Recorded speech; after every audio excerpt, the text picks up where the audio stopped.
the great and mystical Waponiwoo, legend or fact. Today's Bangarang Mysteries with Turk and Largo, our intrepid adventurers take us to the long-forgotten Polynesian island of Waponiwoo. Lost in the South Pacific Ocean, somewhere northeast of Tasmania and Bora Bora, a mixed culture of Polynesian, Roman, and Jewish descent. The tale goes something like this. Supposedly, a Roman slave galley filled with Jewish slaves was lost in a mighty storm, blowing the vessel halfway around the world. Landing upon the tropical shores of Waponiwoo, the cultures blended and melded together, forming the native and cultural descents we find today. Do they still worship the Great Woo? Their word for volcano. Do they still thrive for orange crush soda? Hang on, Bangarangers, we shall soon find out. Our intrepid treasure hunting crew, Turk and Largo, along with their filming crew, are enthralled with the mystery. Soon plans are made. Pallets of orange crush soda that were purchased ahead of time from an Australian orange crush plant were waiting for Turk and Largo when they finally arrived at the Australian airport. The day came, passports were in order, and our Turk Toons action team were on board their transport aircraft heading to the great continent of Australia. It was a very long, arduous flight where their equipment was cleaned, checked, and cleaned again. After what seemed hours and hours flying over rugged mountains, dry desert, and endless expanse of the South Pacific Ocean, the shore of Australia came in focus.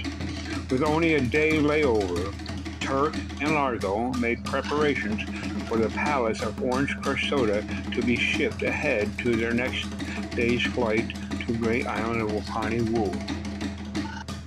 The next day came early, as it is prone to do. Turk and Largo, with their filming crew, struggled to find sleep, with anxiousness always at the foot of their beds. But the morning arrived, and our adventure team made its way to the Australian airport. Upon arriving on Waponiwoo, Turk and Largo find the Waponi already diving into the orange crush soda.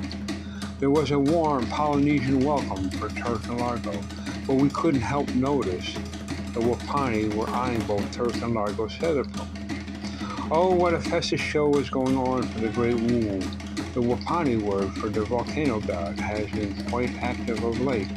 The drums were beating, with Largo catching the eye of a pretty native girl. The next day was a trip to the border of the Great Woo.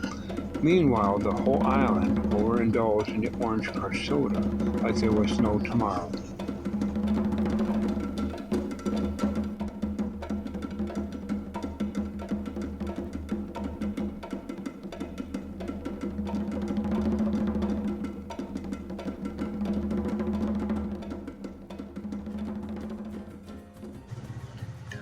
The trip up to the Great Woo was breathtaking. Her intrepid adventurers, Turk and Largo, along with their filming crew, wore apprehension as the path was winding and narrow, with molten lava on one side or the other. Finally, the gated entrance. Our intrepid adventurers could go no further. Besides, it was very, very hot, with heat pouring from the mouth of the Great Woo. Our crew then beat a hasty retreat back to the Waponiwoo village, and there, granting an audience, was the great Waponiwoo tribal chief.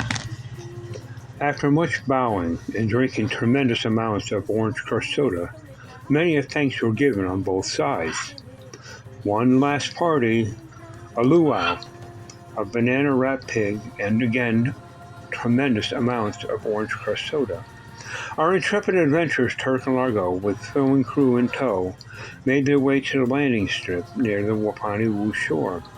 Their international airport, which the landing strip ran down to the beach and sometimes was under the surf. They boarded their plane, and after many a wave, soon they were airborne. The flight was long. The reminiscing was longer. The vibrant colors of the Waponiwoo War, their colorful character, their simple lifestyle, all centered around the next shipment of orange crush soda. Did our intrepid adventurers find the Waponiwoo they were looking for?